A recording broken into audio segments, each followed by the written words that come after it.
तो संसद का मॉनसून सत्र तो आपको याद ही होगा। इस पूरे सत्र के दौरान जब से इसकी शुरुआत हुई है तब से आप लगातार देखिए किस तरह से विपक्ष प्रहार करने की कोशिश कर रहा था।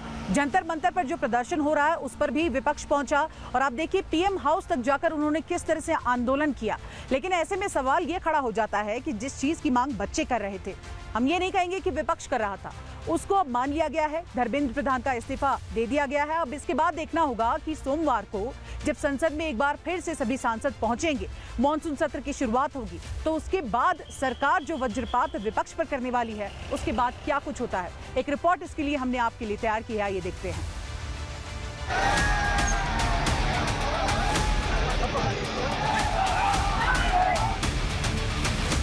ये जिद क्यों थी आखिरकार? अगर यही करना था तो बच्चों से बात करके बुला करके ये फैसला पहले ही ले लिया सकता था। ये दर्शाता है कि इनका उद्देश्य व्यवस्था और समाधान ढूंढना नहीं, अराजकता और घमासान ढूंढना है। मोदी सरकार ने एक बार फिर साबित कर दिया है कि युवाओं का भविष्य सरकार की सर्वोच्च प्राथमिकता है। इसीलिए पेपर लीक को लेकर मोदी सरकार लगातार कठोर कदम उठा रही है। देशव्यापी हिंसा को रोकने और छात्रों के हित को सर्वोपरि मानते हुए पिछले 3 दिन में 3 बड़े फैसले लिए जा चुके हैं। पेपर लीक पर कानून में संशोधन हो या फिर एग्जाम माफिया पर शिकंजा, और अब शिक्षा मंत्री धर्मेंद्र प्रधान का इस्तीफा। ये वो बड़े फैसले हैं जिन्होंने पीएम मोदी की छात्रों के प्रति सर्वोच्च प्रतिबद्धता से देश को रूबरू करा दिया है। शिक्षा मंत्री धर्मेंद्र प्रधान का इस्तीफा हो चुका है, लेकिन सवाल यह है कि अब विपक्ष क्या करेगा? क्या विपक्ष का हंगामा जारी रहेगा? क्या विपक्ष कॉकरोचों को भड़काता रहेगा या फिर सीजेपी का खेल अब खत्म हो चुका है? प्रतिपक्ष राहुल गांधी जी विगत कई दिनों से दिल्ली में ही अलग अलग स्थान बदलकर अलग अलग स्थानों पर अलग अलग प्रकार के करतब करते हुए अपने बयान दे रहे हैं।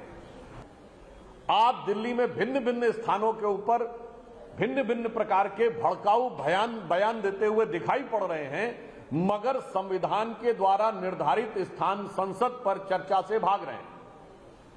यह दर्शाता है कि इनका उद्देश्य व्यवस्था और समाधान ढूंढना नहीं, अराजकता और घमासान ढूंढना है।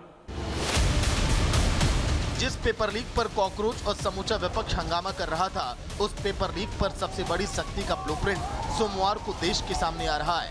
पेपर लीक कानून में सबसे बड़ा संशोधन विपक्ष पर वज्रपात की तरह होगा। विपक्ष धर्मेंद्र प्रधान के इस्तीफे की मांग लेकर संसद को चलने नहीं दे रहा था। अब इस्तीफा हो चुका है। विपक्ष के मंसूबे मटियामेट हो गए हैं। सवाल ये है, क्या विपक्ष अब नए मुद्दे की तलाश में जुट जाएगा या फिर अभी भी कॉकरोचों को भड़काकर देश की शांति से खिलवाड़ किया जाएगा? धर्मेंद्र प्रधान ने अपने इस्तीफे में लिखा, मैंने जिम्मेदारी से मुंह नहीं मोड़ा। युवाओं की आकांक्षा का सम्मान है। पहले दिन से मैंने जिम्मेदारी ली है। पिछले 10 दिनों का घटनाक्रम देख दुखी हूँ। युवा शक्ति को कुचक्र में नहीं फंसने देंगे। देश विरोधी ताकतें फायदा ना उठाएं। जैसे जैसे खबर पहुंची है, लोगों ने खुशियां मना ली। ये जिद क्यों थी आखिरकार? अगर यही करना था तो बच्चों से बात करके बुला करके ये फैसला पहले ही ले लिया जा सकता था। तो रात में भाषण दिया। वैसे तो 8 बजे भाषण होता है अक्सर, इस बार तो रात के 12 बजे के लगभग भाषण हो रहे हैं। ये बड़ी जीत है नई पीढ़ी के लोगों की। धर्मेंद्र प्रधान ने अपने इस्तीफे में राष्ट्र को देश विरोधी ताकतों से सावधान रहने की बात कही, क्योंकि इस वक्त युवाओं को भड़काकर देश विरोधी ताकतें देश का माहौल खराब करने में जुटी हैं। लेकिन पीएम मोदी ने विपक्ष के हर मंसूबे पर पानी फेर दिया है। शायद यही कारण है कि कॉकरोच अब नई मांग लेकर खड़े हो गए हैं। कॉकरोचों की मांग है कि आरएएफ और दिल्ली पुलिस को प्रदर्शनकारियों से माफी मांगनी चाहिए। सवाल ये है कि आरएएफ और दिल्ली पुलिस के जिन जवानों ने देश की संसद को उपद्रवियों से बचाया, वो भला माफी क्यों मांगे? उत्पातियों को कंट्रोल करने में जो पुलिसकर्मी घायल हो गए, वो भला माफी क्यों मांगे? जो पुलिसकर्मी और आरएएफ जवान देश की सेवा करते हैं, वो भला हिंसक कॉकरोचों से माफी क्यों मांगे? जिन जवानों ने देशव्यापी हिंसा पर ब्रेक लगाया, वो भला कॉकरोचों से माफी क्यों मांगे?